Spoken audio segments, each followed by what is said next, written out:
నీకెందుకు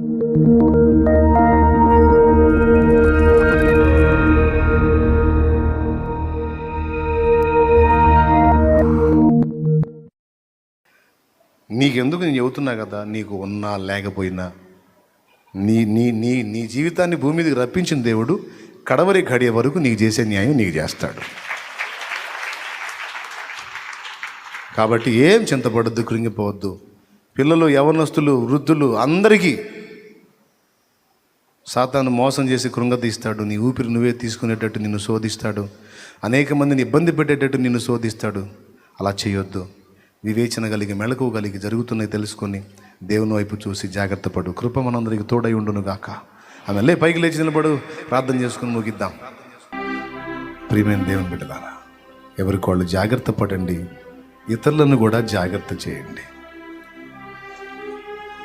అందరం ప్రార్థన చేద్దాం. దేవా, నీ దాసుని జీవితానుభవంలో కొన్ని సంగతులు, చివరిలో మాకు కావలసిన ఆత్మీయ జీవితానికి సంబంధించిన కొన్ని విషయాలు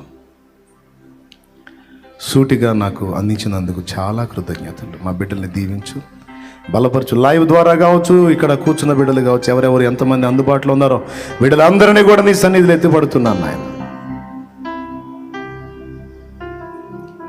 ఘనతలు, సుకీర్తి, దుష్కీర్తులు అన్నీ అలవాటే. నీ కృపతో అలవాటు చేశావు. అలాగే నా ప్రభా, నీవు చెప్పిన మాట ప్రకారం నేను పొందినవన్నీ మీరు పొందవలసి ఉంది, కొన్నైనా అనుభవించాల్సిందే అన్న మాట ప్రకారం మా జీవితంలో నువ్వు అనుమతించే వాటిని, నువ్వు ఇచ్చిన పాత్రలోది సంతోషంగా తాగటానికి మాకు సిద్ధ మనసు దయచేయి. ఎవ్వడు మోసపరచకుండా ఆత్మ వివేచన కలిగి జాగ్రత్తగా ఉండమన్న మాటను తీసుకుంటున్నాం. వివేకాన్ని, వివేచనను ప్రసాదించి మంచి మెళకువ దయచేయి. వివేచన ప్రసాదించు తండ్రి. శత్రువు మెల్లగా మా దగ్గరకు వచ్చి వాడు చేసే మోసాలన్నిటినీ ఎదిరించి తిప్పికొట్టి వాడిని జయించడానికి మంచి ఆత్మ వివేచన ప్రసాదించు. మా బిడ్డలందరినీ పేరు పేరున దీవించు.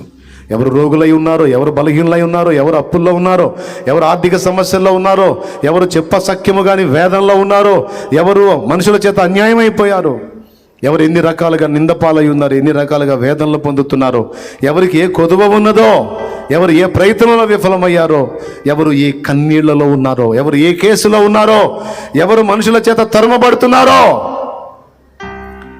వారందరినీ చేతిలో పెడుతున్నాను. నువ్వు అన్నావు ఇందాక, నేను లేనా, నేను ఉన్నవాడును, నేను లేనా, నాకు అసాధ్యమైంది ఏమైనా కలదా, నాకు సమస్తము సాధ్యమేనని నువ్వు ప్రకటించావు కనుక నీ పాదాలు పట్టుకుంటున్నాం. మా బిడ్డలందరికీ చెప్పిన విషయాలన్నిటా యేసు నామమున సహాయము కలుగును గాక. హల్లెలూయా. ప్రభువా, బిడ్డల్ని బలపరచు. ఇక్కడ ఎవ్వరు వ్యర్థులుగా ఉండకూడదు, బలహీనులుగా ఉండకూడదు, భక్తిహీనులుగా ఉండకూడదు. బిడ్డలందరినీ బలవంతులుగా చేసి, ఆత్మీయులుగా చేసి, నీతో అంటు కట్టబడిన అనుభవం గలవారై నీలో నుండి జీవాన్ని పొంది అనేక మందిని వెలిగించేటువంటి దీపముల వలె బిడ్డల్ని మార్చమని, వారిని అవమానపరిచి వారిని ఎగతాళి చేసిన వారి ముందు మా బిడ్డల తల ఎత్తండి ప్రభువా. వారి ఎదుట వీరు సవాలుకరంగా నిలబడటానికి సహాయము చేయండి.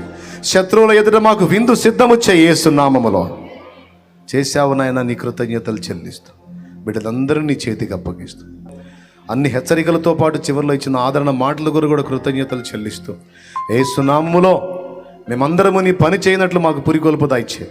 తలపెట్టిన కార్యాలన్నీ శుభప్రదంగా జరిగించు. ప్రత్యేకంగా ప్రార్థన చేస్తున్నాం నాయన.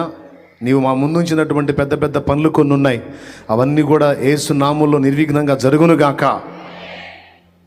నా బిడ్డలందరినీ వారి తిరుగు ప్రయాణాలని కూడా నీ కాపుదలకు అప్పగిస్తూ, దుష్టాత్మల బిడ్డల్ని శోధించకుండా వాటిని బంధిస్తూ, నా బిడ్డలందరూ కూడా ఆర్థికంగా బీదలైనటువంటి స్థితిలో ఉన్న వారిని సంపన్నులుగా నువ్వు చేయగలవు.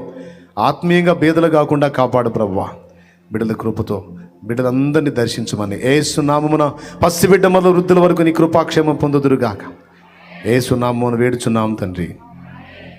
మన తండ్రి అయిన దేవుని ప్రేమ, ఆయన ప్రియకుమారుడు లోకరక్షకుడైన యేసయ్య శాశ్వత నిత్య కృప, పరిశుద్ధాత్మతోడి మనోహర దివ్య సహవాసం, సమాధానం సమకూడిన మనకు సకల పరిశుద్ధులకు సార్వత్రిక సంఘమంతటికి సదాతోడే మనందరూ నిత్యత్వంలో చేరు పర్యంతం మనల్ని నడిపించును గాక.